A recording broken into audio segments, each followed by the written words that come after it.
This, I don't know what year it is, but one of the things we noticed was the clock is not in the picture, so it must be early, maybe early 30s. Although I'm not sure whether it's before the remodeling or not. Yes, I am, because it would have had the center aisle. True, Okay. true. That is right. Josh, good to see you. Good. Josh, let me introduce Hoopeston Prince. Hi. And this is Barb Hale. Hi, Barb. And Josh Cotter is the new owner of the theater. And we've been putting together a lot of information about the theater. We've talked about wanting to do this documentary, and that's the reason we asked you here today. I guess the question we have to decide is, do we want to go ahead with the documentary?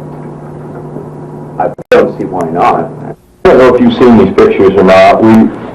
These are, I finally decided to see it after the remodeling in 37, and just some very interesting pictures that we got. I think I've seen these ash cans floating around the building. Well, this is just a great picture of the auditorium. Oh, yeah. Since we have all the historic information from the theater, I think we need some way, going to have some way to work that in. Whether we want that as a separate section, or, I mean, what's your thoughts? What do we need to show? What do we need to do? I always feel like when there's a history something, I feel as long as you can show somehow that it's relatable to today, but that there's still something actually going on, because, you know, when you see those like Civil War programs on TV or something, sure, they're interesting, but they feel 1,000 years away because you have no relation to it. And this is still here, and this is still pretty much, not quite as many seats, but still pretty much the same. So. And there's still people around who have gone to this, so right. Interview them and hear their stories. What about, would you be willing to do an interview? Let us interview you. Sure. I got a suggestion. Katana Byers. I think you've met. I have. You've met Katana. Katana has been helping us a lot with the research, and I think she knows a lot about it. Do you think she'd do a good job with the interview? Definitely, she'd be great with it. Okay. If I can talk to Katana, and she could do the interview, and then she could do this historical section. Sure. Okay, because we've got dates. I have talked. Apparently, we have one timeline that's not 100% accurate. And I've talked with Betty Nelson. And Betty is Art Nelson, who's a longtime manager and owner of the theater. His daughter lives in California, and she's called, and we've talked for hours on the phone, and she's getting ready to send some material. But she has a corrected timeline. Wow. And so I checked several dates with her, and it's minor little things. I think one of the misperceptions was we knew this as the McCullum theaters for so long a time, but McCullum was not the original owner of the theater. Right. This was built, I think, a man named Thompson, if I'm not mistaken. And we want to get that timeline straight, so maybe we could work that in there with the interview. And then you could talk about your plans. Sure. And that would tie together the old and the old and the new. Planning going forward and all that. Okay. Yeah, sounds like we've got an idea. Okay. All right, so we're set on that. We want to do an interview, and we want to mix in the history of the theater. Yes. Are you taking notes for us? Yes, I am. Okay. All right.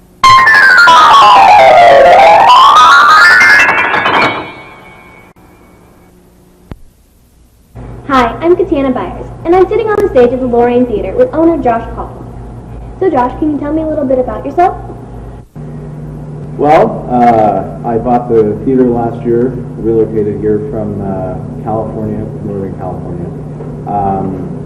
I have worked in smaller theaters in California for all that time as a manager and on the level there, and now I'm here just doing my own thing and enjoying it so far. There's a lot of unique charms of this theater that I just, in many cases, never even saw before coming here. There's not anything like this in California. By now, these have all been leveled and, Starbucks put in their place. So what got you interested in this theater per se? Well, I was going to do the theater in California, and I just one night was sitting there and just did a Google internet search for movie theaters for sale.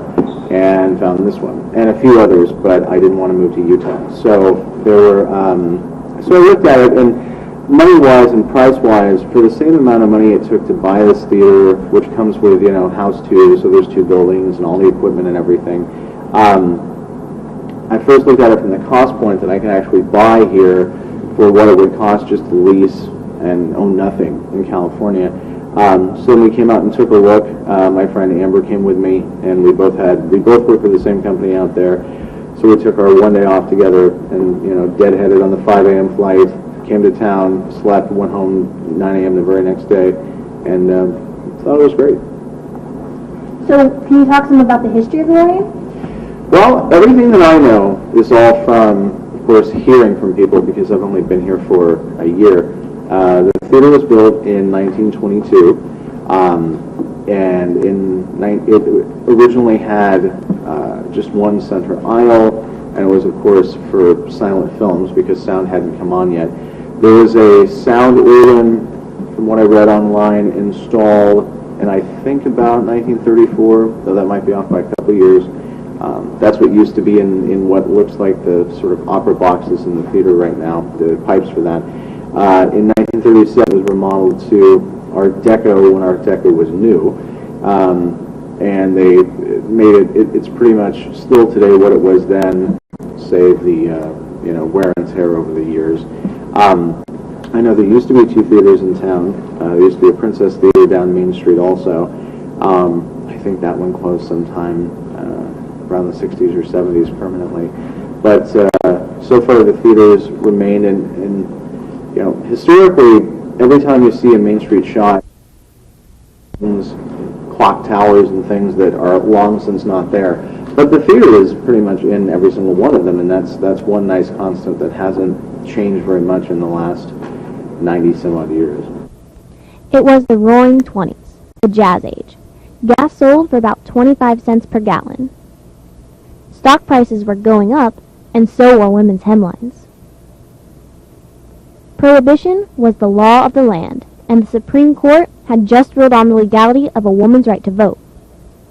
Warren Harding was President of the United States, and unemployment was at 6.7%. Babe Ruth had just signed a 3-year contract with the New York Yankees for $52,000 per year. And in Chicago, the Wrigley Building opens up. In Washington, Congress begins hearings on what later became known as the Teapot Dome scandal. It was the age of the flivver and the flapper.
And in Hoopeston, by February, decorators had completed the inside work, and on March 6, 1922, the Lorraine Theater held its grand opening.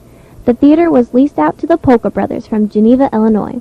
It was managed by R.J. Board, who promised, Hoopeston patrons of the silver screen will be given an opportunity of witnessing some of the finest of the silent drama art when the new Lorraine Theater opens its doors to the public.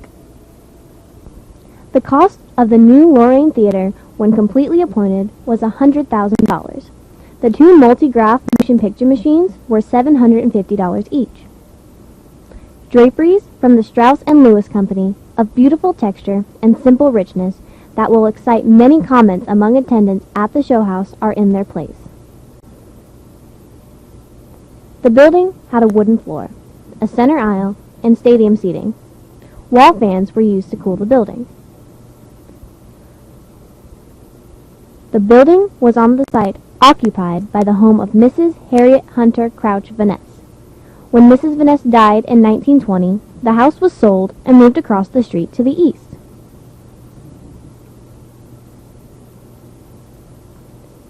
By 1926, Calvin Coolidge is president. A gallon of gas is only 18 cents. Toilet paper is 4 rolls for 29 cents, and butter is 49 cents. On May 18th, evangelist Amy Semple McPherson disappears while visiting a Venice, California beach. On September 16th, Gene Tooney defeats Jack Dempsey and becomes the heavyweight champion of the world. In November, U.S. Route 66 is established, and the NBC radio network opens with 24 stations. The first radio broadcast in Springfield area is heard in December. And in Hoopeston, A.B. McCollum takes ownership of the Lorraine Theater.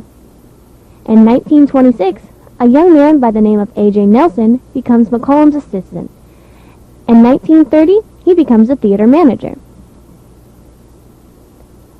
During this period of time in the late 20s, there was a law in Hoopeston forbidding many activities on Sunday, such as roller skating and Sunday shows.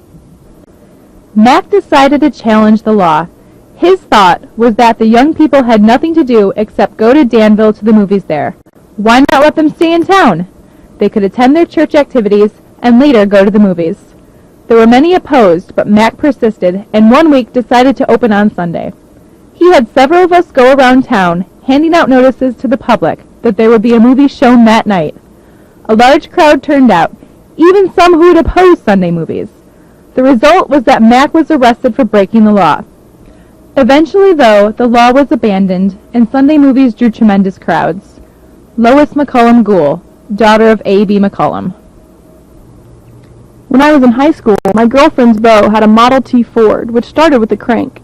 It had no license plates, so on Sunday nights, often we would have double dates and drive to Hoopeston on the gravel road, which went past the Rankin Cemetery, so that he would not be picked up by the constable. We parked near the theater and stopped at the Sugar Bowl for ice cream after the movie. It was great fun. I remember one cold night, the car wouldn't start. Lawrence Herman, who was my date, had great big blisters on his hand from trying to crank the car. We did have fun, though. Francis Morrow Schneider, theater patron.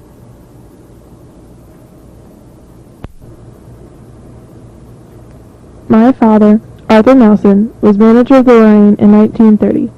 He was 23 years old when my mother, Ellen, who was then 24 years old, a third-grade teacher at Lincoln Grade School in Hoopeston, and engaged to be married to another young man, came to the Lorraine on a date with her fiancé on Valentine's Day. It was snowing, and there was ice on the sidewalks.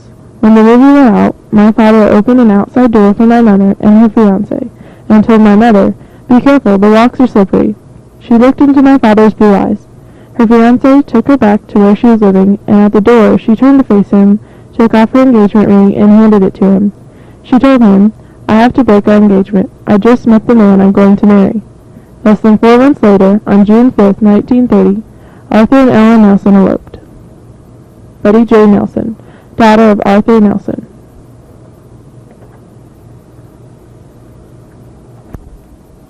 By 1937, Franklin Roosevelt is the president.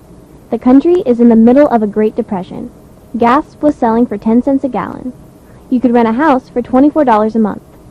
A loaf of bread was 9 cents, and you could buy a new Studebaker for $665. Also, in July of that year, Amelia Earhart disappears in the Central Pacific on an attempted round-the-world flight. 1937 saw the reopening of the Lorraine Theater into the relatively new Art Deco style. after a $50,000 renovation. Gone was the theater seating, and in its place a balcony was built. Air conditioning was installed for the comfort of the patrons. New materials on the wall greatly improved the acoustics. The only thing remaining from the original was a proscenium arch.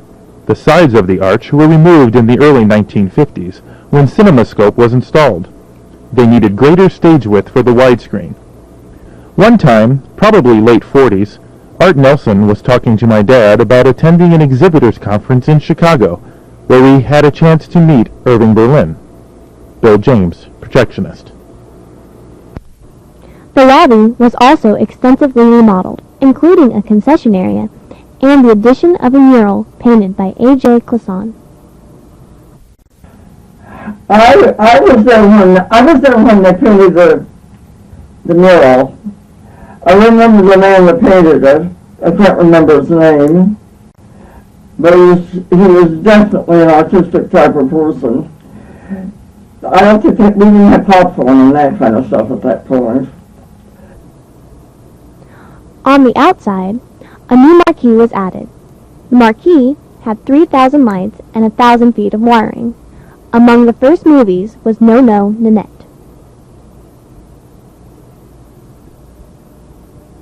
Art Nelson continues his association with McCollum and his family, and in 1941 leases the theater from McCollum. I worked at the Lorraine Theater in the late 30s and the early 40s. I worked as an usher, then started to cashier. I walked to John Grier High School, attended classes, then after lunch, walked to the theater during my study hall, and worked as cashier. Then back to the school to finish my classes, walked home, then back to cashier again at that night. I didn't get paid when I ushered because I wasn't old enough. So I got all my movies free, and Mr. Kraft bought me and some of the others a milkshake at the Ritz.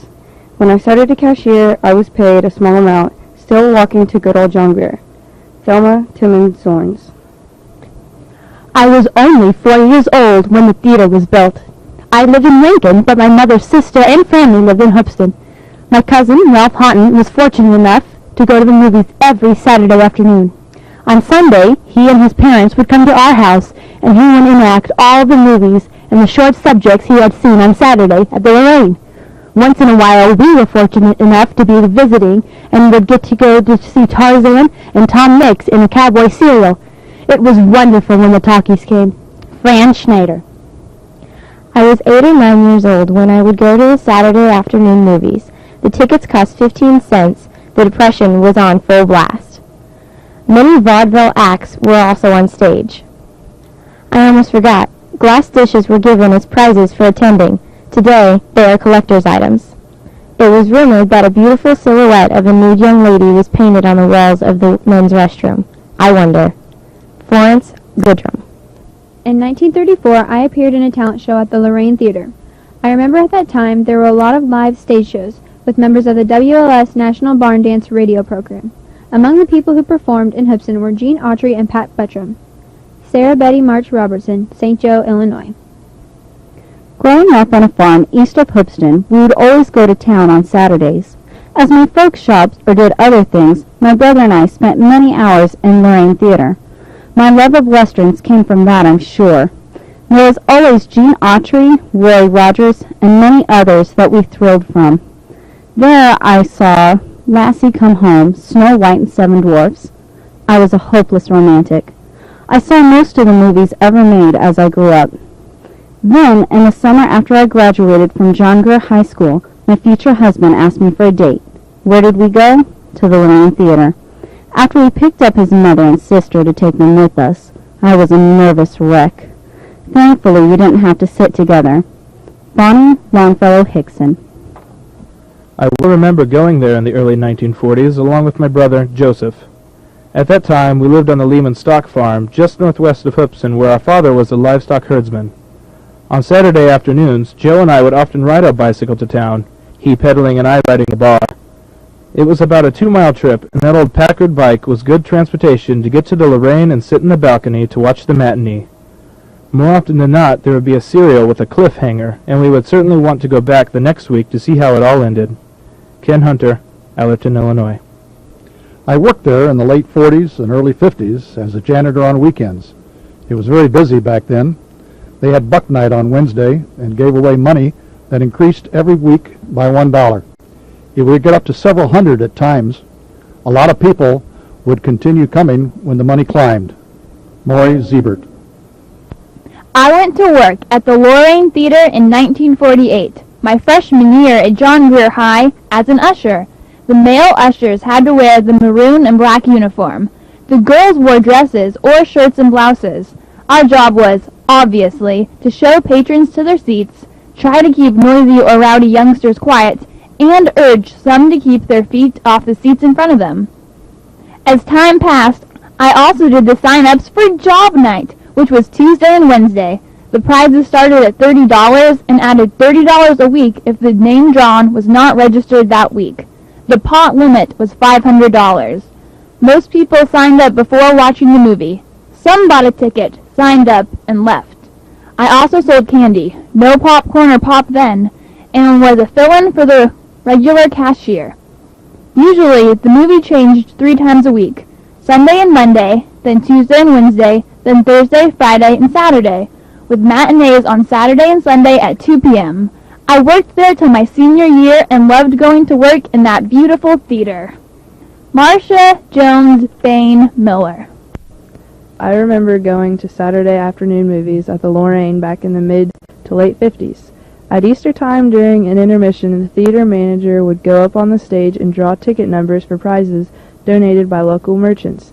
All the kids would be screaming and hollering. It made quite a commotion. Every kid wanted to win a prize. I remember seeing Old Yeller, Davy Crockett, and Snowfire at the Lorraine. When the first Christian church burned in December 1953, the Lorraine manager offered the use of the theater for Sunday morning services until a new church was built. Ann Morris. The Lorraine Theater has many fond memories for my husband and me. My husband, Sam Rayfield, asked me out on our first date in 1958. He was a junior in high school and I was in the 8th grade. We went to the Lorraine Theater to see a movie and have been together ever since. Karen Rayfield, Rossville. I remember the time I went to see the Disney movie Swiss Family Robinson in 1969 and 1970, and I stayed for the second showing.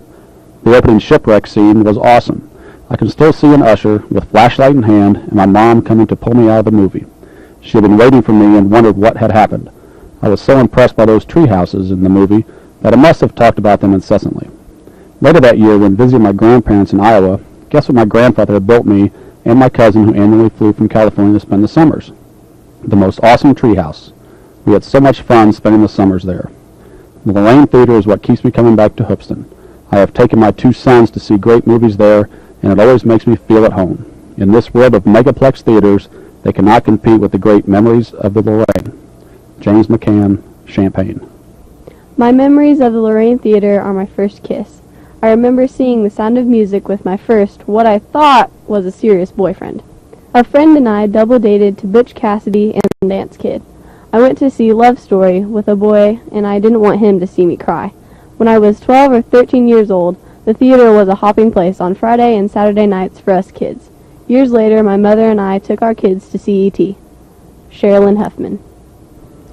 I worked in the booth and sold tickets. It was hot in the summer, but I had a fan, and cold in the winter, but I had a heater. When I started, I was afraid of the money part, but after a while I could sell tickets in my dreams. I loved popcorn, and I had some every time I worked. It was hard when the kids were little, but old enough to buy an adult ticket, so if I didn't question them, Mr. Nelson would. The fun part was watching who was out with whom. Better yet was if someone was going steady and brought someone else to the movies. I felt like I was in control of every car that passed the booth. But I was also allowed to study, so I must admit I tried hard to work that into my schedule. The balcony seats were where people went to make out. You could tell by the messed up hair and the red lips and the occasional hickey or beard board. Shame, shame. But if someone came to the booth and asked if so-and-so was doing a loop, I felt it was my job to tell them. Trust me, we have all gone up Main and down Penn and have been disappointed if we didn't find who we were searching for. But they also let me know who was at the shack or the root beer stands. Yes, we had 2 back then. Inside, Karen and Edward sold concessions. Plus, my favorite besides the popcorn was the nickel candy machine. The only sodas came out of a machine. I love that job. Mr. Nelson worked around band and cheerleading, and his only rules were good grades and good service. I really thought he was the nicest man. What I didn't like was if I had a date and we went to the movies, I thought they were cheap because I got them free. Linda Brown Barber. Mike Long and I got the job to repaint the floor one summer. We washed and cleaned the floor, then painted it. Then washed as the paint peeled up because the floor had too much pop and sugar on it. Bill McGuire, theater worker. I do remember a couple of things. One was that there was a soda pop vending machine in the lobby that mixed the drinks and dispensed them in a paper cup. And ever so often you'd get a drink in a cup that was marked that you could get a free drink. Also, the Christian church used the Lorraine for their Sunday church services while a new church was being built after the fire that burned the old church. Pat Milburn. Okay, well, back then in the 60s, the corn came in giant bags. It wasn't popped there or anything. Everything was stored, all the food and everything was stored in the back. We had to bring it out through the audience during the movies. Let's see what else. Yes, worked there for 2 years. What else? It got you in front of the movies was the big thing. But that was about it. You know, it was a nice place to work. Mr. Nelson, Art Nelson, the last guy that was on it when I was there, was just a real nice guy to work for. You know, but it was a good time through high school. On October 29, 1971, on his 65th birthday, A.G. Nelson takes over ownership of the Lorraine. He continues as owner until it is sold in 1988 to Jim Franklin and Greg Boardman. Shortly after, Boardman buys out Franklin, and under his ownership, the new Sony SDDS digital sound system is installed, as well as other improvements to the building. In 2008, the theater is purchased by Josh Cottle. And what changes have you made to the theater? All new seats, which are far superior to the ones they had previously. They had the seating count originally when the theater opened was over 700. And then it was down to the high 500s when the older seats were in, but they were still really packed like sardines because over time the one thing we've all done is get wider. Not you. But we've got to get smaller. They had smaller seats, so we had to just expand the aisles. And now we really have by far the most spacious and I think comfortable theater of any other theaters to choose from in this area.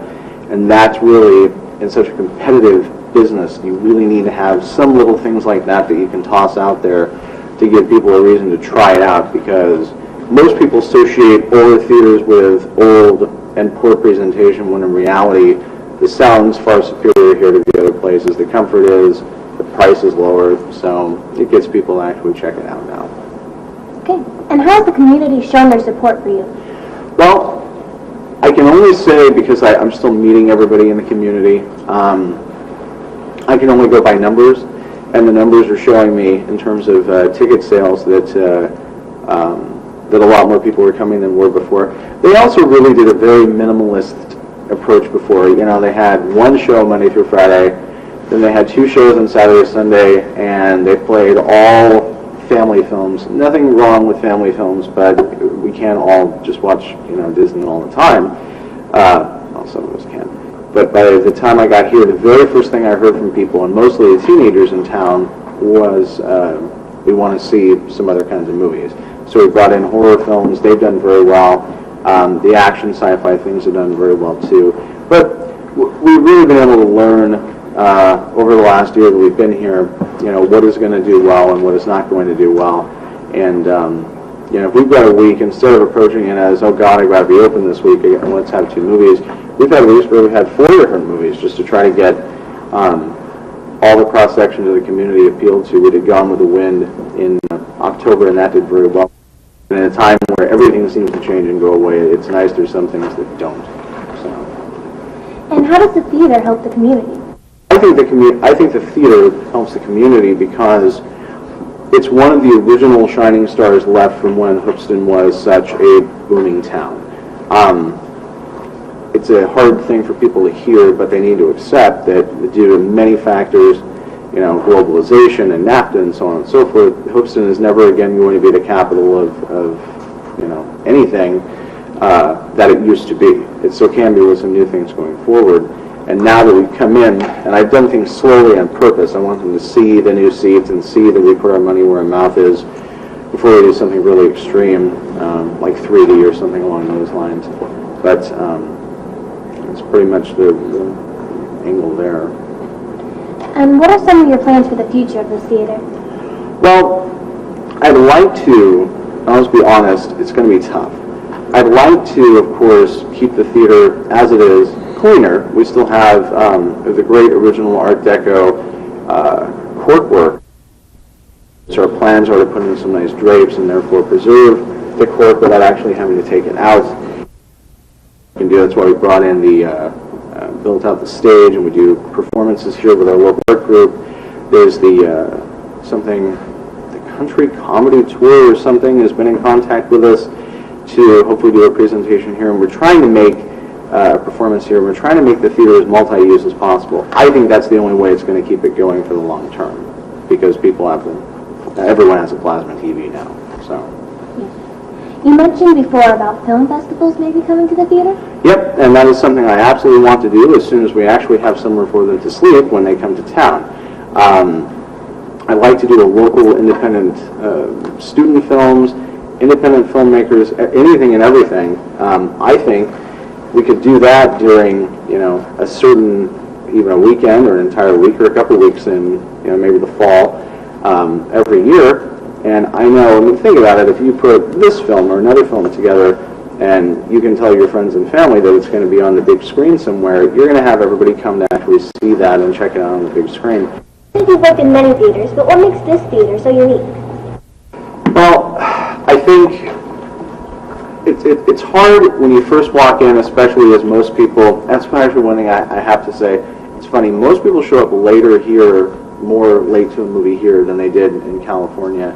I didn't think that was possible, but it happens. So you miss a lot by showing up at the last minute, racing to your seat and watching the movie. When we first bought the place, especially since it was the slow time of year, I went digging around here. There's a huge backstage area from when they used to do the live shows here at the same time they opened up. They even did burlesque shows here for a while, which doesn't really surprise me, probably during Prohibition. There's rumored to be, I have not torn up the carpet in the lobby to find out, nor will I anytime soon, but there's rumored to be a sort of Prohibition passageway underneath the front of the theater that they probably used to use to smuggle alcohol either in or out below the street level. If you still walk around though in the backstage areas, which can be difficult to do, there's still mirrors and makeup areas on second and third tiers of the catwalks that where people used to do their makeup in the 1930s and 40s. We found some name signatures on different, wood beams from shows, I think one from 1937 or something like that. So, and there used to be, if you look at the old pictures of the place, these very ornate, we always call them urns. They're not really urns per se. It looks like a large vase with a sorry game piece on top of it. But there were these marble urns that sat atop the very top of the theater in the front. Even after, I believe, the Art Deco work was done in '37. And I'm sure over time some of them fell and broke, but we actually found a few of them laying around the theater. We're hoping to put together some sort of a display of some of these historical pieces in the front of the theater, especially since we still have the mural there that shows Hoopeston in its heyday. But it's still nice to find those, especially when they're not, when I find them, they're not sitting there with a sign saying, this is this from this. It's almost like going on a dig and finding a secret room underneath the projection room that has thousands of movie posters in it and a couple of these urns and some old pieces that you catch in an old photo. It's also, I'm hoping one day to unearth some parts of the old marquee, the old blade style marquee that used to be on the front of the theater, but that's probably long since gone. Are there any other artifacts that you hope to find? Well, we find bits and pieces of everything. Just walking around, there are still signs from when they used to do 2 different movies a day here every day of the week. And the movies would move around to the theater. There used to be one in Rossville. There was the Home in Rantoul. It's still sitting there. It's just not a theater anymore. And they would kind of make the trek around because not everybody had cars to get around. In the aforementioned secret room, there's an entire set of the applied electricity encyclopedia or something along those lines from 1917, I believe. There's still some receipt records from different movies they showed in the 30s and 40s and 50s. We found an entry from them showing Reefer Madness here in the 60s for 3 or 4 days. I wonder how that was received. I'll never know. It was with a Ouija board or something. But there's a lot of different little, and even recent history things. I mean, I'm 30, which I hate to admit, but it's true. So when I find a giant standee from Dick Tracy or Dances with Wolves or Jurassic Park that's been hidden away, those are the movies that I went to the big screen to see when I was, younger. And it's nice to find those things, and we're trying to pull them out and find different places to display them. Can you talk some about the quality of sound in the projection system? Well, the sound is, it's a mix of two different things. Every modern, well not every, but most modern movie theaters have digital sound. And people usually, okay, that's all the same. It's not the same at all. There are 3 different pretty much front runners for that. There's DTS, which was invented and first put in place and wide released for Jurassic Park in '93, which is where the sound is read off of a CD. And the nice idea behind that is that if your film ends up getting damaged, then your sound is always going to be crystal clear. And then Dolby Digital came along. That's a 5-channel with one for a subwoofer. Then Dolby Digital came along with one that's a little bit better than that. And then SDDS came along with an 8-channel system that actually put the film on the sound on both sides of the film. But the problem you had there was that because the film sits sideways on the big platter projection room, you were ending up getting one side of it nicked all the time. They ended up making it work on one side, but that's what we have is the 8-channel SDDS sound system coupled with a certification called HPS 4000, which is basically the cones in the speakers. Even though they look like old wood grain speakers, they have all new parts inside of them. To where it guarantees you hear at least the stereo sound at every single seat, even if you've got someone sitting right next to you. That's one thing I wanted to point out. You've heard of THX and so on and so forth. That's not actually any sort of a sound system. All that is a certification that your ambient noise, air conditioners, and when doors open and sound from the lobby is below a certain decibel level. So that's not actually an improved sound quality at all. It's just an extra certification.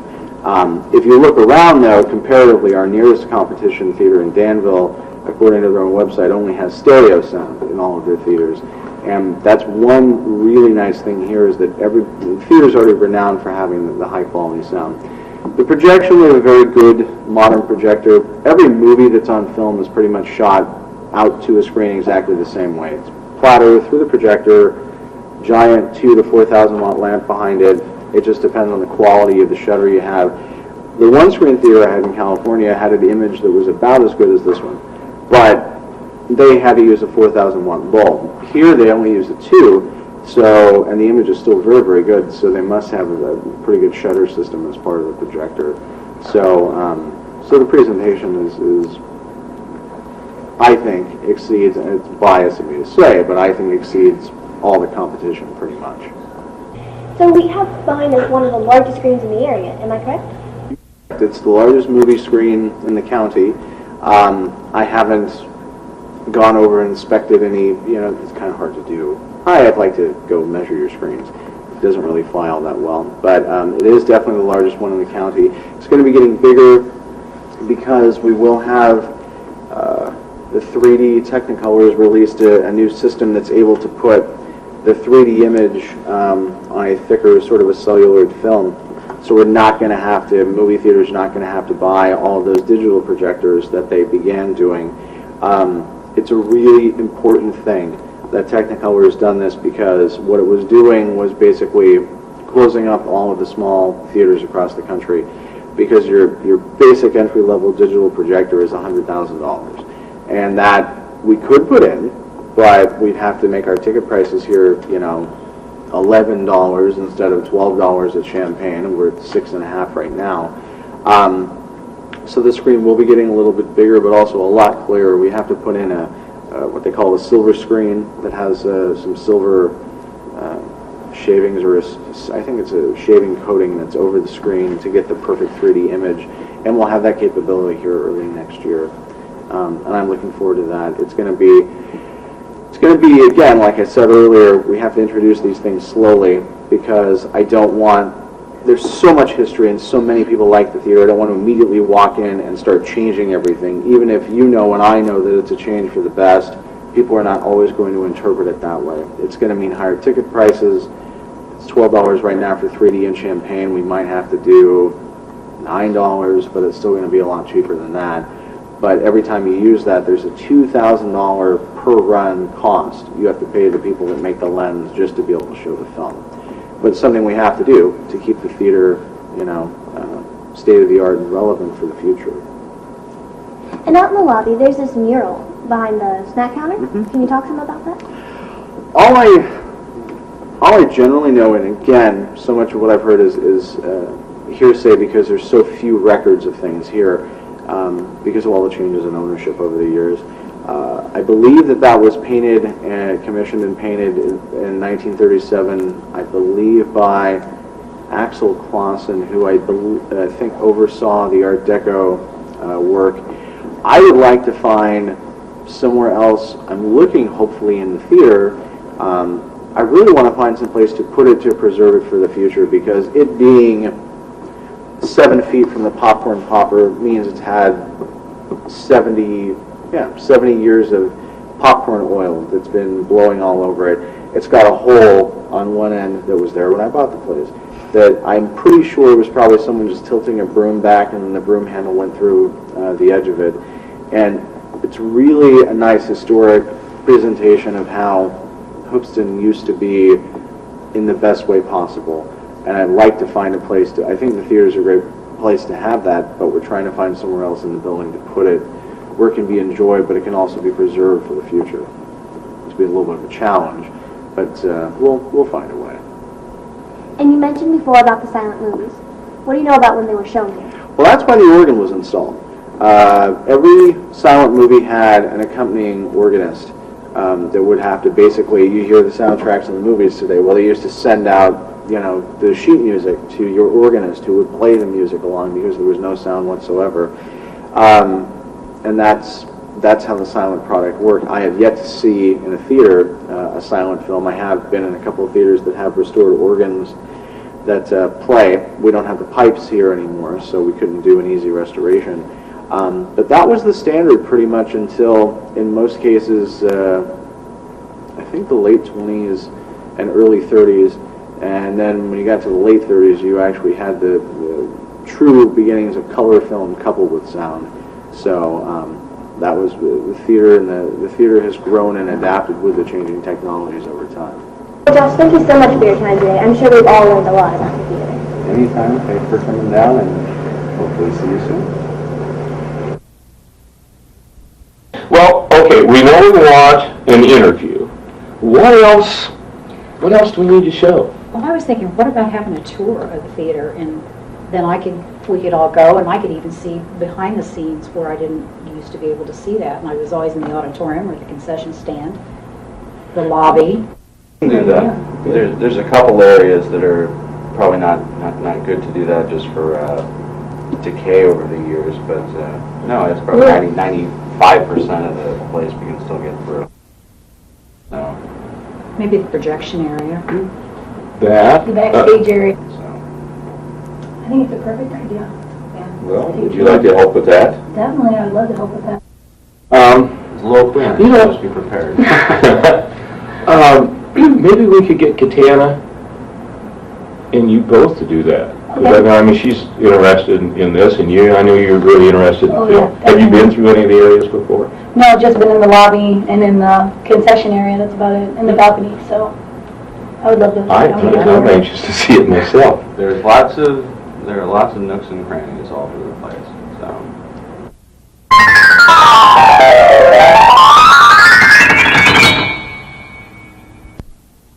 Hi, I'm Kristen Lorraine Theater. We're about to go take a tour. We have our tickets. Do you have yours? We're about to go inside. Let's go. Hi, congratulations. Thank you. We're here for the tour. Welcome to Lorraine. Be sure you keep those. We'll start out here. This is the front lobby vestibule. We used it this weekend for overflow traffic with we had busy crowds and cold weather. This was redone in 1937 when the Art Deco work was done. This used to push out to either end because the stairways to get to the balcony used to be in the very, very back of what's currently the bathroom. So there used to be some outside windows. This floor is what's called terrazzo surface. It's sort of a low-grade marble. It's gotten kind of abused over the years. We've looked into having it restored and cleaned. The only problem we have is that once you have the dirt stripped off, it becomes pretty slick. So the dirt is almost serving as an extra layer of security. But we just redid the painting here. It used to be, everything was pink. At some point there was a water fountain back over here, and I believe they used to have some different older photos of the theater over here, but of course we had to take them down and we did the wallpaper stripping and everything. This is projected at dates from probably about I'm going to say probably about the early 40s. The thing is, even though this looks very, very antiquated, films pretty much still work the same way. The film starts nowadays on a platter that spins the whole thing down and through here. Now, originally they would break the movie into 20-minute segments. This is one of those reels here, and the film would just go down through all of these sound parts. The sound head right here. It would project just images. That's why they call it motion pictures. It's just a series of photos, just like looking through the book. You do that flip down the side of the notebook. It's basically how it works. And then the light would emanate from the lamp house here. Now they have light bulbs, but originally what they used to do was they ignite a pure raw carbon, and it would create an incredibly bright light that would then be harnessed with a little tiny hole in the front and thrown onto the screen. That's why they used to have somebody full-time basically sitting up in the projection room, because you were essentially igniting the film. The film was made of a nitrate stock, and you had to ignite it right enough to project a long distance down onto the screen. I don't know if this projector is ever actually used in this theater, but films still today pretty much still work the same way. And then we have our original doors here, which are very, very, very thin for pretty much the standards of today. But this vestibule still today lends itself perfectly because we're able to line up two sets of people here and exit everybody through here, so long as there isn't somebody on fire in a movie theater. And that way, you still get the historic feel, but it's still actually workable today, which is the big challenge of movie theaters. So, you want to see the rest of the lobby? Yes. Okay.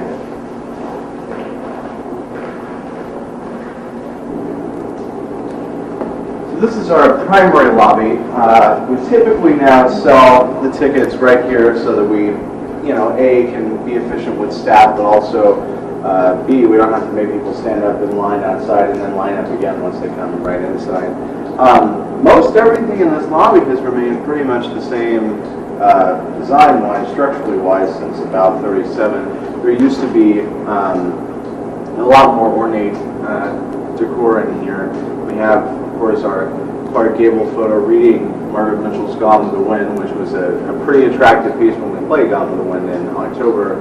Pretty much everybody missed it until they were leaving, and there were these constant stops of people right at the doors they were heading out. It was funny because you get that domino effect. But basically, we line up everybody here. We have, of course, the mural that was put in 1937 with the Art Deco renovations that they did. This used to be, when you would come into the theater before the renovations, this was the only way in and out of the theater.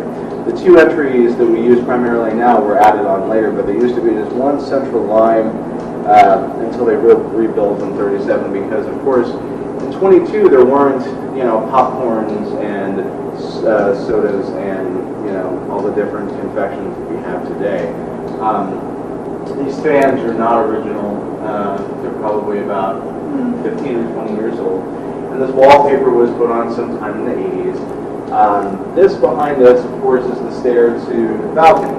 The balcony right now is used pretty much for overflow. We really genuinely tried, and I think because we inherited these signs that say balcony open to adults only, I think a lot of people have tried over the years to let everybody sit up there, but I think once you get behind people and you think you're not disturbing the film, everybody just gets a little crappy while the movie's going. And this is the ladies' room behind us here. There's a front foyer, and then there's the actual small restroom portion in the back. So these stairs go to the balcony, and then we have our first entrance here, and then our entrance to the theater over there too, where our small manager's office is with the original mega safe, which can never be removed because it's too large. Nobody knows if it was brought in the building and room built around it, because there's no physical way to get it out of the office. A couple other small features of the lobby. We still have the original mirrors in place. I believe these came in about probably the early 40s. They're hard to date them. They could have come in as early as the 37 redesign. This one's held up pretty nicely over the years. And then the way they used to communicate with each other originally was with this phone system. This is the only one that's left. It doesn't actually function. But you had your direct line to the projection room, to which we still actually did quite a few times this weekend with the new Twilight film. Instruct your projectionist to hold the movie for 5 or 10 minutes and get everybody their seats and get them their snacks without missing the film. And then a connection line to the box office, because, well, I guess theoretically there could be so many people here you couldn't get word over there. And then to the office there. And then there was even another one on the opposite side of the wall. So this is the only one that remains, but it's still such a nice little piece. We just decided not to take it down. It gives the kids something to play with when they're out here in the lobby. So let's head to the theater, and we'll stop by the office on the way. I'll show you that safe we were talking about.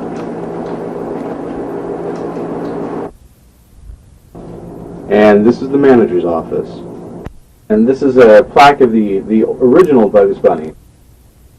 And this is an original Mosler safe, circa about 1919 and 1923.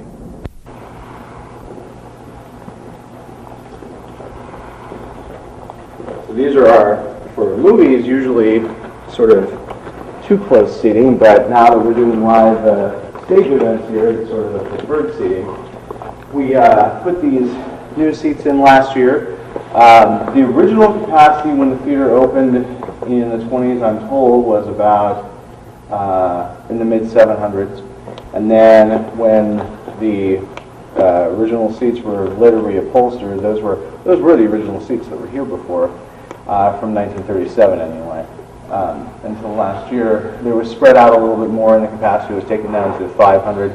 But looking through the records and talking to the film studios, but also looking at our competition, we just don't have a need to have 550 seats in here, especially when, you know, the center lower section ones are okay, but the ones upstairs had never been touched in 60 or so years, and the sides are crammed in like sardines. So we took this spacing and we put in these 5-foot aisles, so that way it gives you sort of an unobstructed view from every seat, but also gives you a really wide seating area. Historically speaking, you had the main center entrance there, and I'm always trying to envision it. I'm sure I'm not getting it right, but there used to be, you know, sort of really steep stadium that went all the way up to the balcony on either side there before they put the doors in place. The organ, which there used to be a full pipe organ that was installed when the theater opened in 1922. That was taken out in 37 to make space for the air ducts for the air conditioning system, which is sort of a artesian well system that pulls the water out of the ground and the air up from down below to keep everything cool. We still use that today. We've never put in the new air conditioning system because there's just no need. This is all Art Deco, this design. Unfortunately, it's been very ravaged by time. There was a new roof put on the theater in 1997. However, I had no idea before then when, if at all, a new roof was put on at any point in between. So the leak was capped, but it had already done its damage and nothing was ever really done about it. So we're probably looking towards doing a drapery because it's, even though it's water damage, the acoustics in here require that the cork remain in place. It's all cork with the Art Deco designs painted on. This was one of the organ boxes for when they had the pipe organ that was here from 22 to 37, and it has a companion over there. And that's where the air used to blow, used to go up right there and then out through that top piece there. But now we've also built up this stage. This is not the original stage. There used to just be wide open flooring here. But our local live theater group, who I met when I first came to town, didn't really have a very theatrical place to do their shows, and we were able to convince them to try one here. They did one show here and a tryout, and had record-breaking attendance. So they immediately had their carpenter come down and build the stage out. And we're hoping in the future, once we have these designs done, we can get the drapes done. We can have maybe the sweet corn pageants here, have maybe some middle school graduations or business meetings, or even church services or weddings. There have been quite a few weddings here over the years too. And one last thing I want to mention, these lights that are overhead are actually an even older design that predates the theater. It's a Civil War era chandelier design, so when it's time to change the lights, we have to have two people go up into the attic, uncouple it, and lower it down by rope and chain to somebody else on the floor who changes the light bulbs, and then they have to pull it right back up and get it perfectly synced in place. It's very dangerous, so we're looking into possibly doing something different with the lighting for the future. But for now, it works, and it's definitely, I think, at least that concept is probably one of the most historic parts of the theater. We also have the largest, which is a small competition, but it's true, so I'm going to run with it. We have the largest movie theater screen in the county. And actually, we have the largest single movie house in the county, too, for capacity. The screen used to be, when they did silent films, I've heard some differing stories. I've heard that it used to be a pull-up style, and there was an unroll style, and how silent films worked, if you don't know, was the film would come, and there would be sort of a roadshow process because they didn't have this very organized distribution like they have nowadays. Someone would show up with it, there would be sheet music, you would have your organ player play the accompanying soundtrack along with it because there was no sound, and that's how they would do the silent pictures. This screen was put in, and unfortunately, most likely last cleaned, in 1992. The screen cleaner gentleman will actually be here tomorrow. It can be a little bit of a challenge to get them to come so far off the beaten path. But it's a nice huge screen. This proscenium area in the front here, this is still the original drapery. In every photo that I've seen as far back as the 37 remodel, I think this is the original red cross drapery with the gold that hangs down. It's actually pretty beaten up, but from a distance it still looks pretty original. They used to do live shows here. They did regular performances, they did burlesque, they did a whole lot of really creative giveaways. They had these Depression-era glass pieces they would give away. They would do Wednesday night, there was a money thing, you would do a raffle, and that actually ended up getting shut down. When the theater first opened, actually, I was reading up the other day, in 1922, the city sued the theater because they were showing movies on Sundays. And that's supposed to be the day of rest. That's supposed to be the day for church. And they said, well, let's try it on a trial basis, and for about 6 months, and eventually the city let it go. But I think the most interesting part of the theater is the backstage. It still has a lot of even signatures from the early 30s. So if you want, we can go take a look back there. Be sure to keep your head down in some of those access ways. And I'll show you our giant air conditioning turbine in the basement too. So just back through here.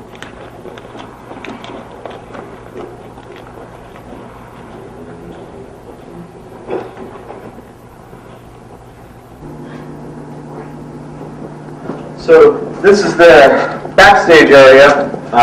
This is still where everybody who does their shows right now uses for their costume changes and everything. There's no bathroom, so the cast still has to come out to the floor when they're doing their performances. But we've got, you can still see the old pulleys from the old backdrop systems. That's why I think they used to have a screen that they could lower and raise at will. Now that they have these perforated stretch screens like they do, we don't really have that option. Also, that's why we built the stage forward. Even if we put in a retractable screen, then you'd still be left with these speaker stacks. And this is the heart of the digital sound system that's in this theater, are the 3 different speaker stacks that are back here. Each one of these is a giant subwoofer, so that's why the building rattles as much as it does when we have the big action films. But we still have the catwalks on either side to get out to certain areas. That one there goes behind the false opera box in the front. The level above that we have to go to sometimes to adjust the screen.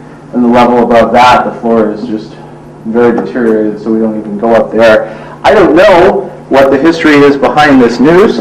I just know that when we bought the theater, it was here, and if there is some sort of special significance to it, that's why I'm not taking it down, because I don't want to upset anyone or anything. You never know. So, but they've even got back here, the cork here, to keep the acoustics in place so you don't have the sound bouncing off of the brick. And considering the theater is, let's see, 87 years old this year, it's still in pretty good shape. Every time it rains, I come back here just to make sure we're not getting anything back through here. But it's just fun to look around back here. There's a lot of different spots where people have signed their name over the years. I think there was one from 1934 that we saw there when we were on the way up. And there's still a full curtain that closes on the screen. It just doesn't quite work right anymore. So maybe we can maybe I can take you guys up there and show you. It's dirty, but there's even still the original mirrors in place from when everybody used to do their makeup for the live shows back in the 30s and 40s. So, yeah. In fact, we can head back there if you want. Most important thing is when you come up and down is keep your hands and feet on the outside of the middle of the run. Do what? Keep your hands and feet towards the outside of the board.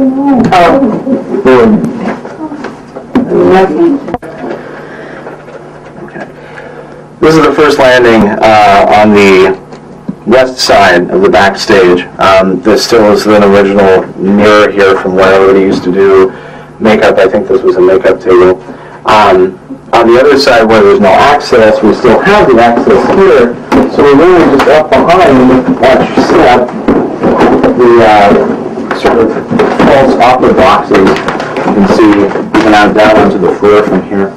But these are some old, this is how, they used to show sometimes 3 different movies a day, 6 different days of the week with those road movies where they were just, someone would come to town and they'd have a movie.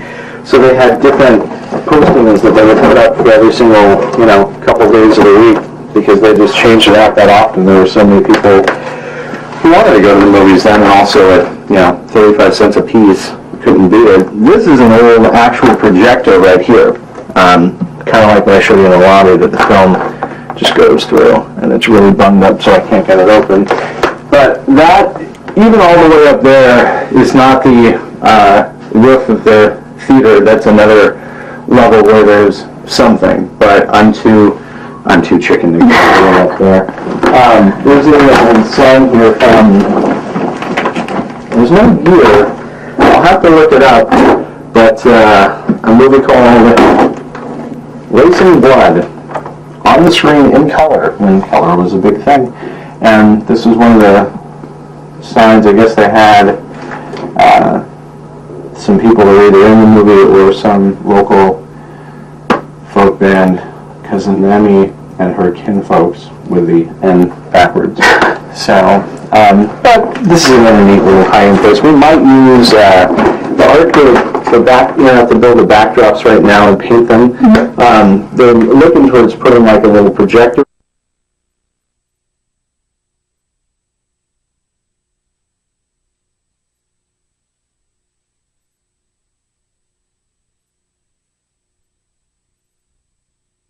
for some local folk band, Cousin Emmy and her kinfolks with the N backwards.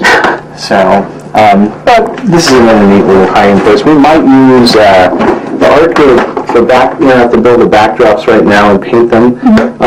They're looking towards putting like a little projector up here and doing one on the opposite side, and then using that to project the backdrop onto the actual movie screen. So like in Oklahoma, they can have a motion wheat field or something going on. So, and with some old sound parts and different belts for spinning the film. So it's interesting in Dept, but let me take you down and show you some of the real guts of the theater, which is down in the basement with the huge boiler and the air conditioning turbine. So we'll head down there from here.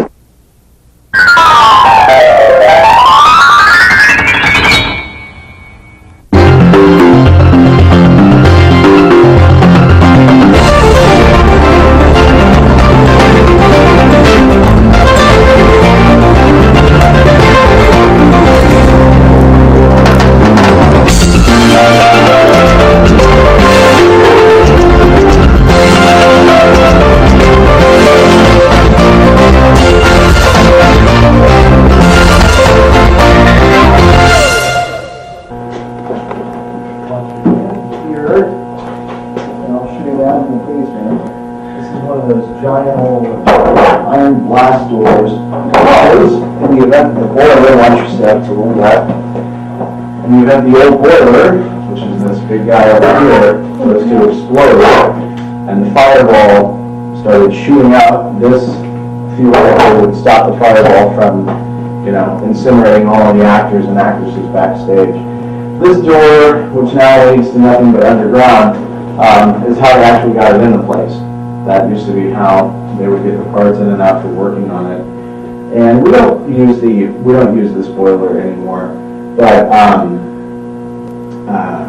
that's still an interesting piece to see down here. And then everything else is pretty much back through here. This is the current heating system here, and this is the giant turbine that blows all the air. It's basically sort of like a giant swamp cooler.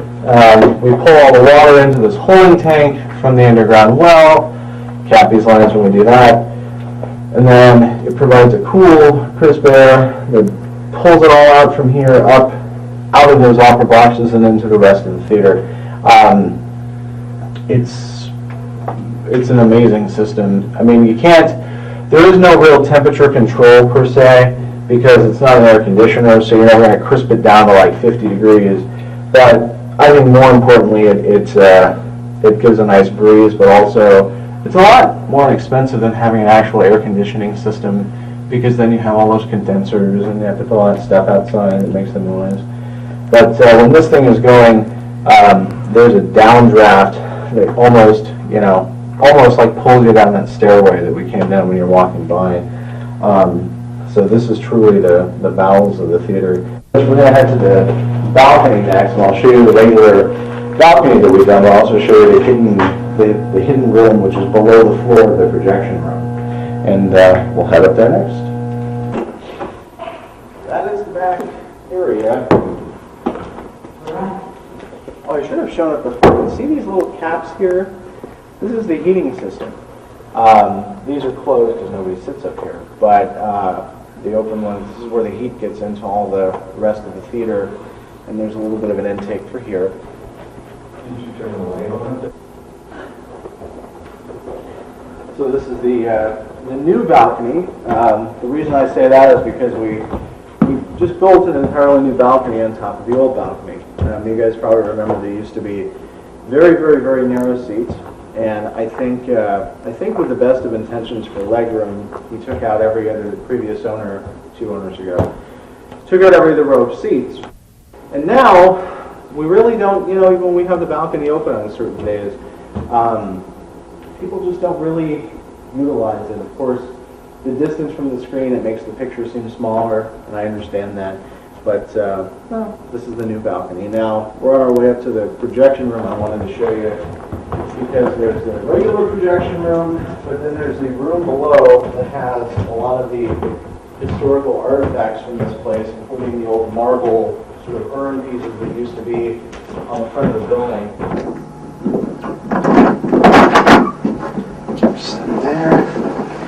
So this is the beginning of the projection room. This also used to be right here, part of the actual theater itself, until the guy, I guess it was owner a couple ago, Greg Boardman, created some storage space. This hole right above your head used to have a projectionist who had to sit in here all the time, and since this was part of the theater, there's a lot of making out and things that went on right up here. So this used to be where you would keep an eye on things to make sure there was nothing too extreme going on. So come on in here. This is the new sound system. We have to have, basically, a Dolby system has 5 channels. SDDS, which is what we have here, has 8. We actually have 12 different channels in the theater because we had to duplicate channels because of the balcony, because it'll just come up and it'll sound odd. So we actually have 2, 4, 6, 8. We actually have about 16 different amplifiers for every channel. This is an old DTS unit we don't use anymore. But all of this runs the sound for this one theater now, whereas historically it was like a mono box about this big with one big speaker behind the screen. And here is where the magic of the movie no longer seems magical, because you finally see exactly how everything works. The film plays off of these platters. For example, this is Paranormal Activity. Plays around in the middle, comes across these things, through, down, across, and rewinds on another deck. What they did historically was you would have one projector here, while there's 2 windows. You have one projector here and one projector there. And there was a 2-projector changeover system where 20 minutes of the film would play, and then those little tiny dots you sometimes even see now on films, often referred to as this, cigarette burns, would flash with a certain number of seconds until the end of that reel, and that would tell the projectionist, get ready to switch over. And it would switch from one projector to another, and if the timing was perfect, you wouldn't even notice inside the theater. And then the projectionist would then used to have to take the reel of film, about 20 minutes of film, 2,000 feet, rewind the entire thing and get ready for the next run, until after that had done this platter system. So it rewinds the entire thing at once, and it eliminates the need to have a secondary person up here basically watching the movie 4 or 5 times. So if you look out this window, this is the top of the marquee. When the theater opened originally, there used to be this marquee, but it was really just a little, basically awning. And there was a blade that was on the side of the front of the building that had the name, and then when they did the Art Deco renovation in 37 when it was new to be Art Deco, they moved the lighting out onto that and they took the blade down.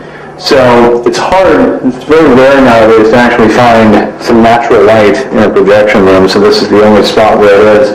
But then of course when the movie plays, you've got to shut it down completely, so that way you're not bleeding all the daylight into the theater. So I always thought, I guess when I was little, I thought that all the actors were in a little box behind a light or something in the top of the room, and then you see it, and it's still kind of neat, but it definitely takes a little something away from it. But then, here's a really bizarre part where you have more creepy parts of the theater. We have everyone step right out here, and I'll show you that secret door. This is a trapdoor which lifts up.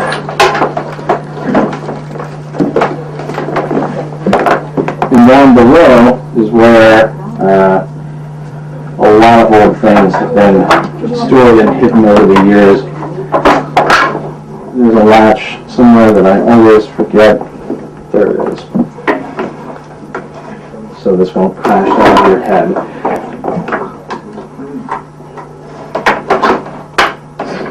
There we go. So you can actually see that before the sound rack went in, this stairwell used to go all the way to the other side of this room. And there's a furnace down here which heats the front, that first vestibule when you came in and I got your tickets. And then back under here and to the left, there's an entire room underneath we'll call it the makeout floor. But I'll pop down there ahead, and maybe I'll meet you guys down there and get the lights turned on for you. But whenever you're ready, come on down. It's a little treacherous, so I'm going to help everybody down right here. This is the secret room. I can only imagine this is where staff used to hide out on breaks and so on and so forth. You've got a bunch of old projector parts. These are from the original sound systems, the volume switches and such that go with the mono sound. The whole set of the Encyclopedia of Applied Electricity back here. I think it's 1917, but let me make sure. 1914, excuse me. So these even predate the theater. And then, of course, as you look over here, you have thousands upon thousands of movie posters. These we've been through. They pretty much date back as early to only as about probably the mid-'80s. But still, I mean, that was right when I was younger and watching them, just starting to go to movies for the first time, so there's a lot of neat stuff for me in here, too. We're underneath the balcony at the moment. And I don't know what to do. I don't know what the point of this room was, because if you go to the opposite side underneath the floor, this room is not there. I think my only guess, based on these holes, is that this used to be the electrical access for the old blade marquee that was on the theater from 1922 to 1937. That's pretty much the Lorraine Theater for you. I wanted to show you one thing I should have on the way in, is the original box office here. You really only use it about a couple weeks out of the year now. It's great for when we've got huge crowds. Now, of course, it's just adorned with all the do's and don'ts for inside the theater. We're very fortunate not to contend with cell phones and text messaging back in the 20s, but that's the theater, and I hope you've enjoyed the behind the scenes and front of the scenes look around the place today. Well, thank you for having us. Oh, anytime. We'll be looking forward to seeing you guys again real soon for a film or some other live events. And thank you for joining us. See you later. Yeah, I would love to talk to the community and hear their stories of good times in the theater. Well, let's plan on doing that then. Okay. We'll see if we can get word out and find a date when we can gather some people, whoever wants to come up to the theater, and just let them talk. I mean, we're planning some questions for you to ask, but I have a feeling that once they start, we won't have to ask too many questions. We'll be able to carry on a nice conversation there. All right. All right, so we got interview, we have tour, and we have community involvement. Okay, sounds good. All right.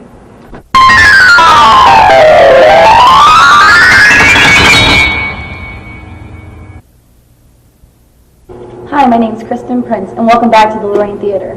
Today we have some people with us who are wanting to share their stories of the Lorraine Theater. So, what are some of your fondest memories of the theater? Well, I had my first job. That's back in '52. Wow. What did you do? Were you an usher or? An usher. I started out as an usher, and we got in free for the rest of the week. We didn't get any pay, but we got in free for any of the shows, and I worked up from there. I did everything that you could imagine that's done in a theater, I've done. Wow. He was the most wonderful one that ever took care of everything here. I figured. While I was here. Well, I was an usher here too. Oh, you were? You were? 48 and 49. Oh. I was an usher back when we had the uniforms. Okay. I had to go down there. The union had a uniform. Go ahead and put on they had slip pants. One side fit all the clips on them. A jacket, a cardboard bib with a cardboard collar and half bow tie. Oh, wow. And we had to stand at the front and let everybody in, and especially at that time, on Saturday, in the evening, before, you had seats, some people had empty seats. And then you had to go down and stand in each corner and watch and keep the rides down. And you got to realize, I was a 13, 14-year-old kid, freshman in high school, trying to call the seniors in high school to be quiet. Didn't really work. Didn't work. This is my first job too. I started out as changing my key became manager after 18 years. That's all I did. Yeah. My first job was being an usher, and I was too young to be paid, so Mr. Culp was manager then, I think, and he would take us to the Ritz for a soda, and that's what we thought was real nice. And later on I started cashiering, and I'd cashier for Martha Ann Casey. She was the head cashier. And I would walk the house out to John Greer, come back when I had a study hall right after lunch, and cashier. Then I'd go back to the high school and finish my classes. So I was on the road quite a bit walking. My name is Sally Galloway, and all of my memories of the theater are strictly entertainment. I didn't work here at all, but I had many joyous days and nights here. One of the reasons why I wanted to come was because there was several wonderful special events with the theater, but one of them was a Hollywood premiere, which we were informed that it was truly Dept. The movie that they showed was a premiere, and it was done by the Women's Club. And what we did was certain people were chosen to represent movie stars. And we came in open convertibles or big luscious cars, and we were all dressed as the stars that we were supposed to represent. And I represented Gina Lollobrigida, but I don't think that many young people would remember, but she was an Italian movie star during the late 50s and early 60s. And she was by far much more beautiful than I. But we wore our hair in similar ways, and she was a rather voluptuous woman, and I happened to be too. So that's why I was chosen to be Gina Lollobrigida. Oh yeah, I have a photograph here that was in the newspaper that advertising for the event, and it's me in a bathing suit 50 years ago. Huh? What was the movie? You know, I don't remember for sure what the movie was. I don't even remember for sure the date, but I think it was a Jock Mahoney movie. For some reason that sticks in my mind. He was kind of a, B-movie star. And that's all I really can remember about the actual movie. But there were many, many people here representing all different kinds of movies. Yes, there was a woman here. I believe that was, oh golly, I can't think of her name. But I remember that there were people representing Elvis Presley, Jennifer Jones, just all kinds of people. And I believe that now all of these names are living in my mind. Maybe some other people can help remember if they'll just stop and think about it, because it was really quite an occasion. It really was. They had spotlights. Oh yes, they had the searchlights, and I had young children running up and wanting my autograph. It was truly unbelievable. It really was.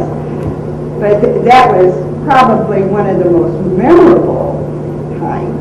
But just coming here, and today, even as I walked in, there's an aroma about the theater that you still smell.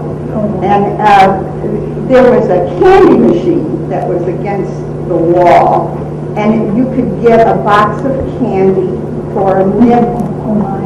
And you could get jujus. I don't know if you know jujus or not. And early 20s. And they came in a box, and after you got through eating them, you know, it only cost a nickel, so if you didn't have a dime for a candy bar, you got a nickel box of candy. And then after you'd eaten all the candy, you tore the top and the sides off of it and blew through it, and it made a noise like a noise maker. I was probably one of the people that Gary said and just were overwhelmed by everyone coming in. I remember Dean Hickson was one of the Abbott and Costello group. I don't know, and I talked about the candy. We used to get milk duds in the little box of candy. That's what I always got. The most memorable thing about the theater, though, to me, was they used to have bank nights. And I can't remember the exact amount of money I won. It was around $100. $33. And it was around $100 the way around. The best thing was that I won a 6-month pass to the theater. And I came 2 and 3 times a week. I thought that was just marvelous. That was called job nights. I spent a lot of time here, and I enjoyed coming back every time. One of the things, too, I believe it was during World War II, late in World War II, they had what they called the March of Dimes, when you would come to the movie, and then during an intermission or in between features and this sort of thing, they would pass a milk bottle, a quart milk bottle around, and you would put in your pennies or nickels or dimes, whatever you had left over, that went toward finding a cure for infantile paralysis, which was later called polio. And I don't know, there was a great deal, I'm sure, a great deal of money collected in that way. And later on, I believe the March of Dimes was used toward birth defects after they found a vaccination for polio. I can remember them passing the milk jar around, and you put in whatever you had. If you had 2 pennies, you put that in. If you had a nickel, you put that in. Getting back to job nights, that was 2 days a week. It was called job for a reason, and that was because you couldn't just give money away. So you had to take a job. Now, I don't know what those jobs involved. Maybe she could tell you, but they gave you a little tiny job to do. And Tuesday and Wednesday, now a lot of people would come in on a Tuesday night and just pay to get in, sign the card, and leave. Right? And Wednesday the same way. They didn't stay for the show, but they would come in and sign a card that they had been here, and so they were eligible for the draw then. But it got up to maybe $500-600 sometimes. I don't know if we got any higher than that or not. That was big money back then. Well, I can, of course, in the 50s, I was projections here in the 50s. You recognize that machine? Yeah, I recognize the machine. It was my own machine. Yeah. But we had the talent shows. And I was the spotlight operator. If you ever want a spotlight, try to operate one of these carbon arc spotlights and keep it round. Because as soon as the position between the 2 arcs it would get edge-shaped, or it would get yellow, or it would do it. So you spent a lot of time watching the people and trying to keep track of what was happening behind you. But there was a lot of people that did these talent shows. So Don Merrill. He was my manager and a good friend of mine. And we spent our time here, most of our time all week. I got Tuesday off, and I worked every day but that, and Saturday and Sunday I worked from 2 in the afternoon. You worked more than I came in, because I was one of the first ones that Don Merrill hired, and of course I was just like in the 8th grade then.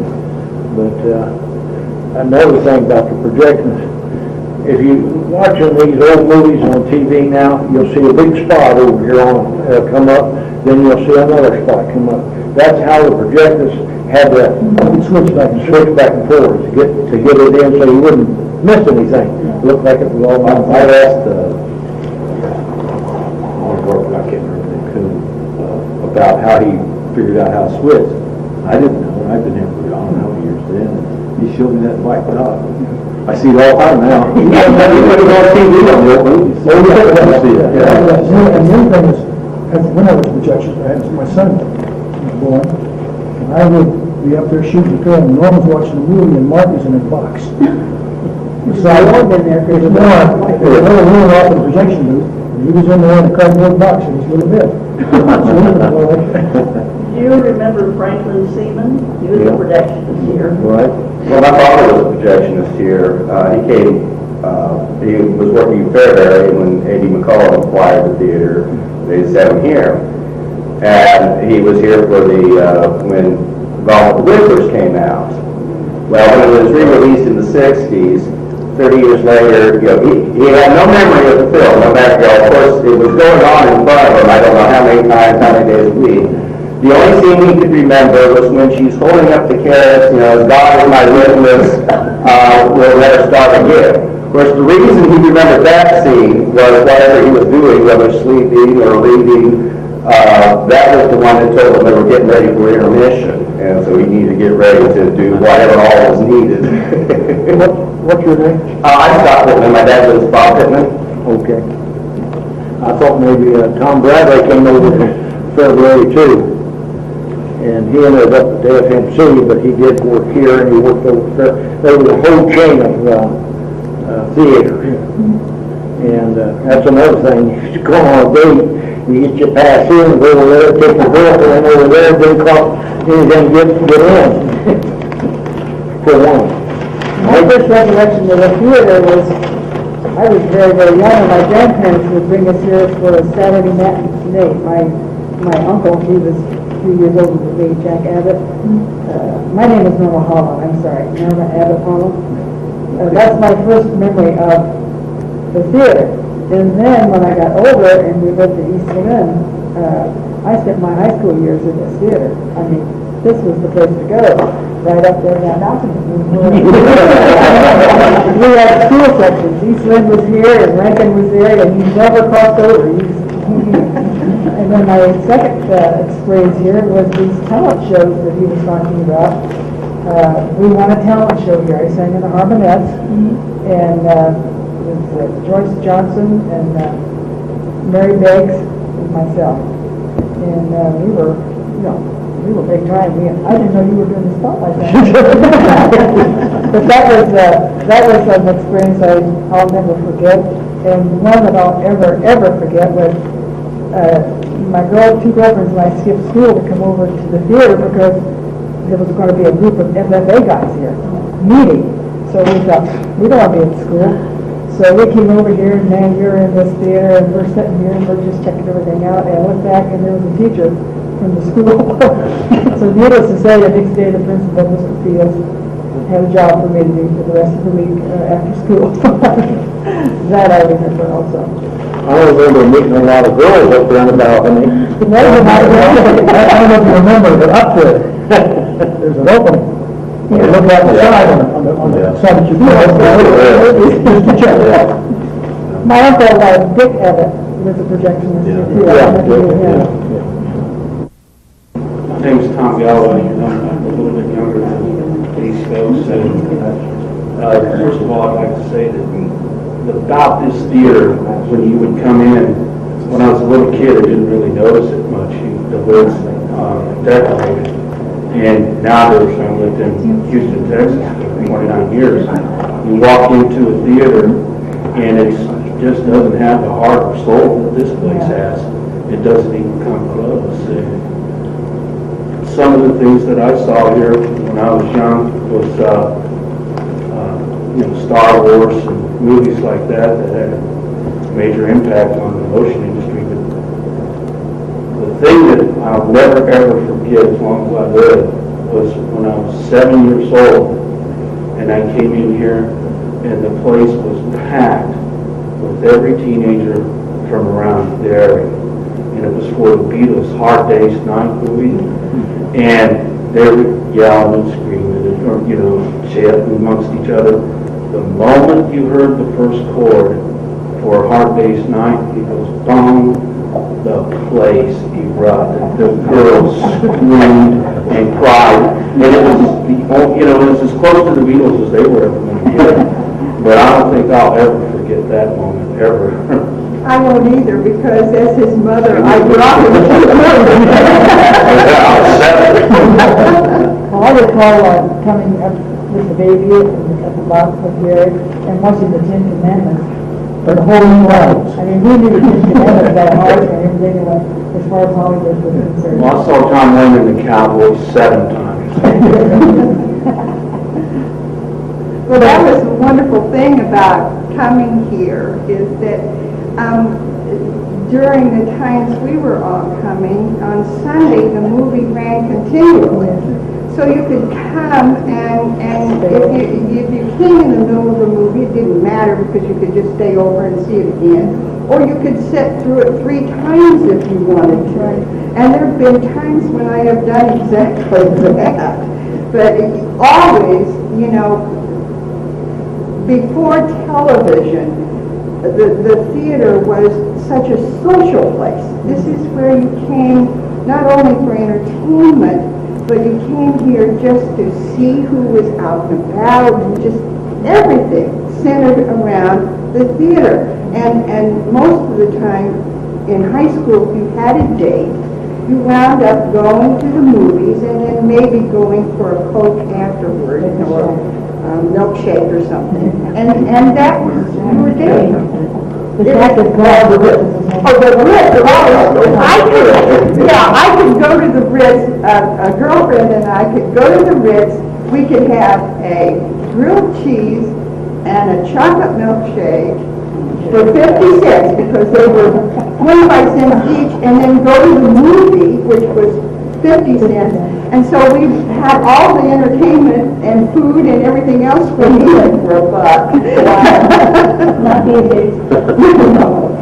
They used to have live entertainment too. One story I can tell you, they had a fitness here, and I don't know if Tom remember John Huber. Yes. He got hypnotized up there. He ran around my brother, so I know this is true.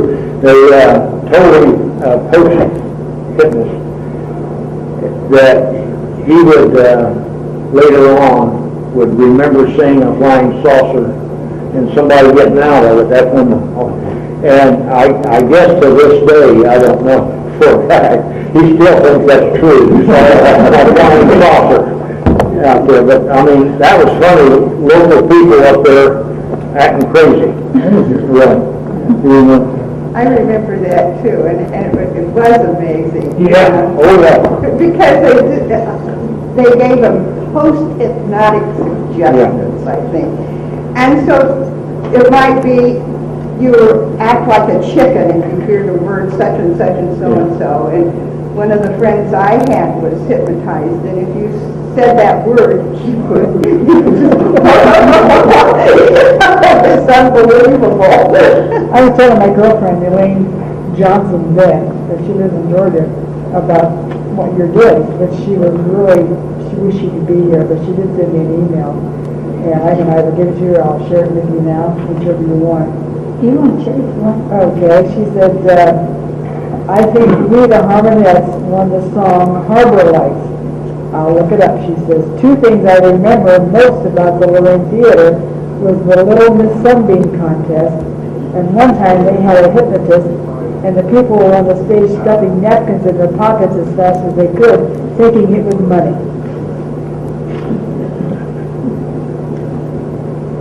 Any other memories anybody wants to share? Only one thing is, the theater is never full anymore, but when I was an usher, on Saturday afternoon, at 6 o'clock, after the Calvary show, we started the regular teacher. There was a line, 4 deep, 4 wide, out the door, and halfway down the street, waiting to get in. I think that happened once while I was managing Twister. We actually filled the place, and I think at the time it was at least a little over 500 seats, and we actually got to start 20 minutes early because everybody was here, and that was before the ticketing system. So yeah, you had people down the street and off the sides. And this was other Saturday. Yeah. As a matter of fact, I remember coming out of the movie for the first showing and seeing people in line for the second showing of the evening. So you're talking about maybe 9 o'clock in the evening, people were still lined up to get in to see the movie. Oh, well, okay. You had a 6 o'clock movie, and then you had an 8 o'clock movie on Saturday. Well, I don't doubt that you're right there. I was here. Yeah, right. It was nice having those ushers too. I can remember, when you walk in, it's dark, you can't see. Yeah. Very dark. Those ushers would have that flashlight. We had flashlights with a reflector on about this far, so that you had a little green light that showed around the outer edge. And then a beam that showed right down the middle. And they'd go down and find a seat for you. If you couldn't find a seat, you just waited. They'd go down and find a seat. Like, and then just stop. Oh, that nice. Wait. And if you'd acted that, the light would right in your eye. I was in the balcony, they never could up there. But your serial movies, the serial they had, which when they were about a 15-minute picture of usually some type of murder mystery, or they had heroes. I don't remember all the other Flash Gordon. Dept, Flash Gordon, so really just that one night you'd get 15 minutes and then a lead-in to the next week. So you had to come back every week, so you kept up with the show.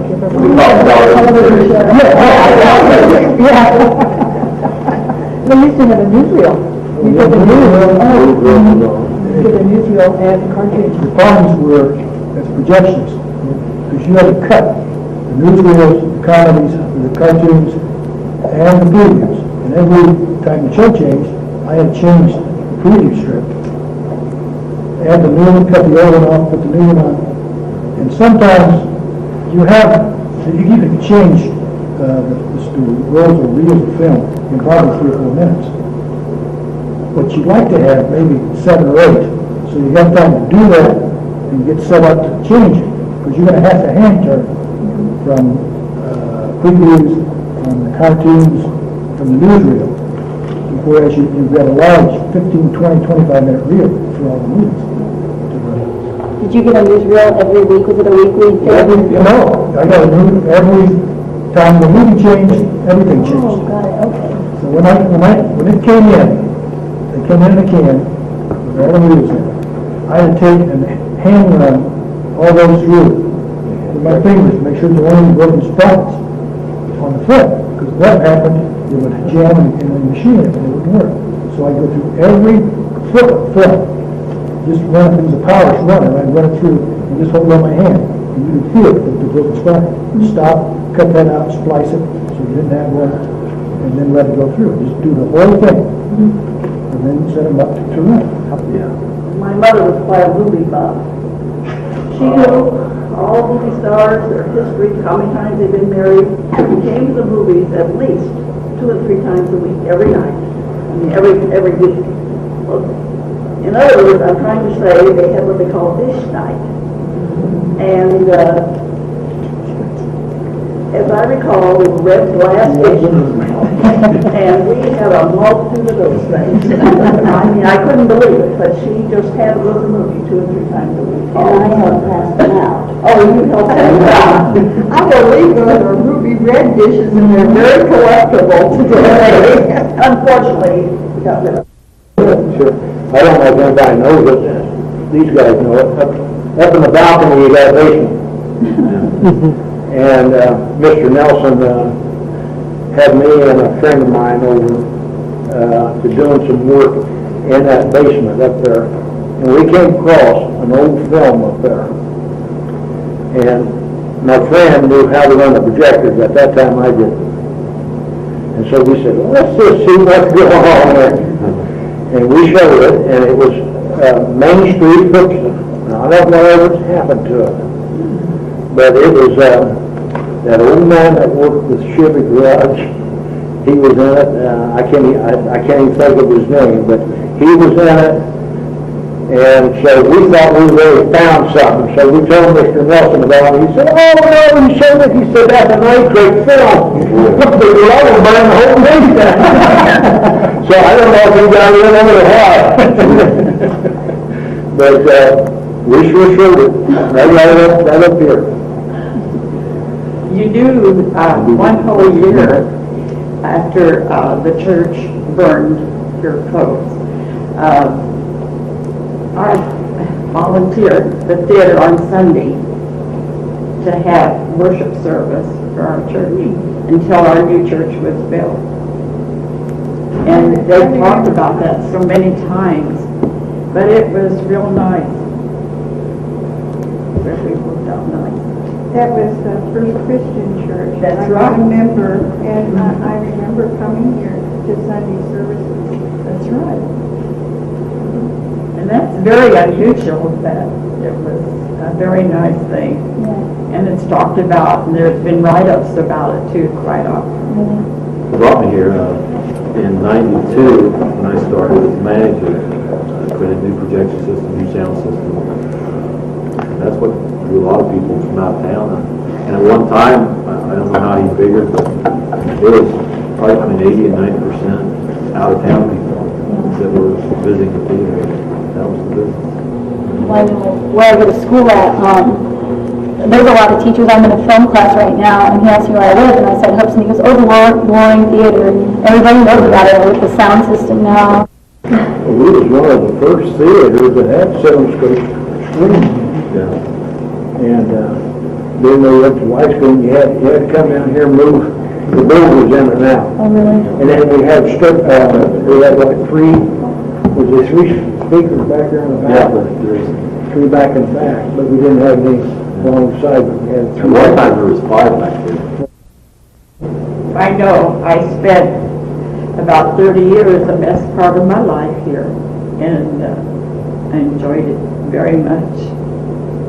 And I liked working here at the theater. My granddaughter, my grandkids loved to come here. They thought that was the best theater there ever was.